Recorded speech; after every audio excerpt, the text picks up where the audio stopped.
Di era perkembangan teknologi kesehatan, pelayanan keperawatan tidak lagi terbatas pada ruang rumah sakit.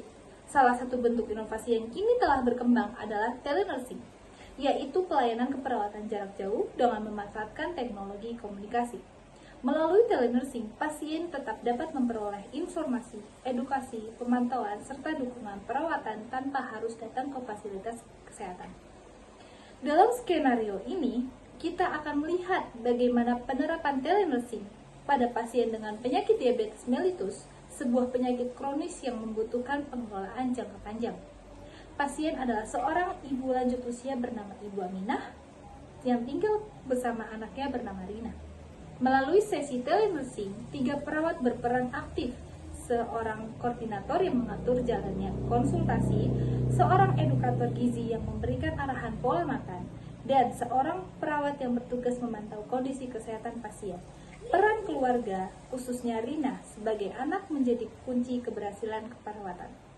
Mari kita saksikan jalannya sesi telenursing antara perawat, Ibu Aminah, dan Rina. Assalamualaikum, selamat pagi Bu Amina, selamat pagi Rina. Bagaimana kabarnya hari ini? Waalaikumsalam Mbak dan Mas.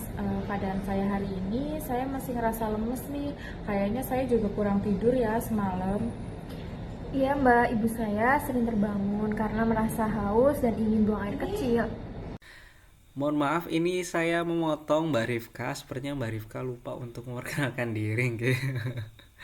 Ya, Bu Aminah, Rina, perkenalkan kami dari tim klinik UMP. Sesuai jadwal, nggih, kita akan melakukan observasi, kita akan tanya-tanya seputar kondisi progres Bu Aminah ya. Setelah kemarin sudah terindikasi diabetes mellitus dan sudah diberikan sedikit jadwal untuk pemantauan, dan hari ini adalah pemantauan hari kedua ya kalau nggak salah. Kami bertiga, perkenalkan, tadi yang sudah mengawali ada Mbak Rifka, itu perawat 1 atau koordinasi dari tim kami. Terus saya sendiri perawat Zaki, saya merupakan edukator di bagian gizi ya. Nantinya saya akan lebih memfokuskan pertanyaan-pertanyaan dan edukasi-edukasi tentang gizi yang Ibu Aminah akan konsumsi. Terus juga nanti ada Mbak Nia ya. Ini selaku pemonitor ya, yang monitoring kesehatannya Bu Aminah ya dari awal sampai akhir. Begitu Bu. Nanti kita akan tanya-tanya ya. Tanya-tanya seputar kondisi, progres ataupun masalah yang Ibu Aminah rasakan setelah pemantauan yang kedua kemarin. Nanti juga Dek Rina bisa membantu untuk menjawab pertanyaan ya untuk Ibu. Dan waktunya nanti kurang lebih 5-10 menit. Apakah Ibu Aminah dan Dek Rina bersedia? Nggih, Pak. Saya bersedia. Oke, kalau bersedia, monggo dilanjutkan Mbak Rifka. Oke, terima kasih Rina atas informasinya. Mari kita bahas lebih lanjut ya, agar Ibu Aminah merasa jauh lebih baik. Baik Ibu Aminah, sekarang beralih ke saya ya. Saya ingin bertanya, bagaimana pola makan Ibu Aminah dalam 1 pekan terakhir? Iya Mas, sejujurnya saya itu masih sering makan nasi putih banyak. Soalnya kalau saya ngurangin nasi putih itu saya masih ngerasa sering lapar.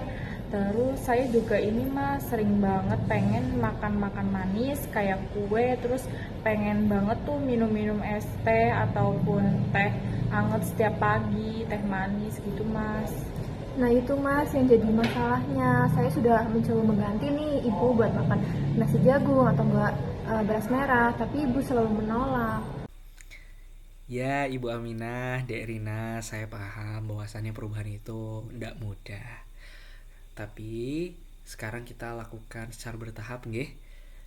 Semisal Ibu kan biasanya makan nasi putih.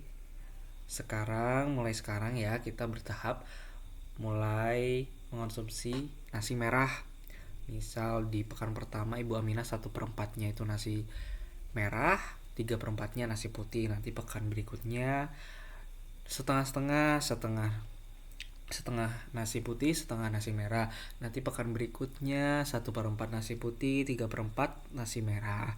Nanti setelah Ibu Aminah merasa sudah cukup siap untuk mengganti nasi putih menjadi nasi merah, monggo dibiasakan. Terus juga camilannya Bu, silakan diganti nggih, menjadi cemilan-cemilan yang lebih sehat.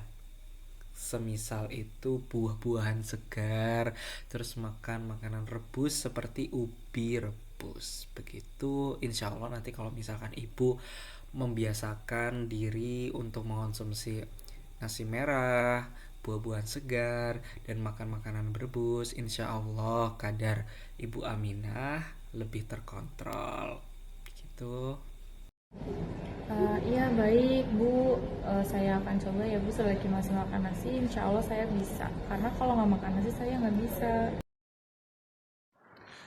Baik Bu, sekarang bagaimana dengan hasil pemeriksaan gula darah terakhir Ibu?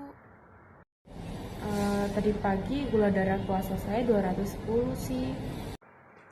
Itu cukup tinggi ya Bu. Artinya kita harus lebih serius lagi untuk mengatur pola makan, olahraga, dan meminum obat. Sebelumnya apakah Ibu rutin meminum obat yang telah diberikan oleh dokter? Iya sih Mbak, kadang-kadang ibu lupa. Kalau misalnya saya di rumah, saya suka ingatkan. Tapi kalau misalnya saya kuliah, ibu kadang terlewat. Baik, mungkin kita bisa buat alarm di HP Ibu ya Bu. Tujuannya agar Ibu selalu ingat jadwal Ibu minum obat tanpa harus ditemani anak Ibu. Rina, dukunganmu sangat penting bagi kesehatan ibu. Bagaimana biasanya kamu mendampingi ibu di rumah? Ya Bu, saya biasanya kalau pagi menemani ibu berjalan. Tapi kalau misalnya saya sedang kuliah, ibu lebih suka duduk daripada bergerak. Kalau begitu kayaknya kita buat jadwal aktivitas apa ya, jadi Ibu Aminah nggak harus jalan jauh ya, tapi bisa jalan santai di rumah selama 20-30 menit, misal di halaman rumah gitu. Nanti untuk selengkapnya saya kirim by WhatsApp melalui Dek Rina ya. Nanti saya akan jelaskan sedikit di WA begitu. Dan jangan lupa ya Bu, setiap kali Ibu melakukan pengecekan gula darah, hasilnya dicatat.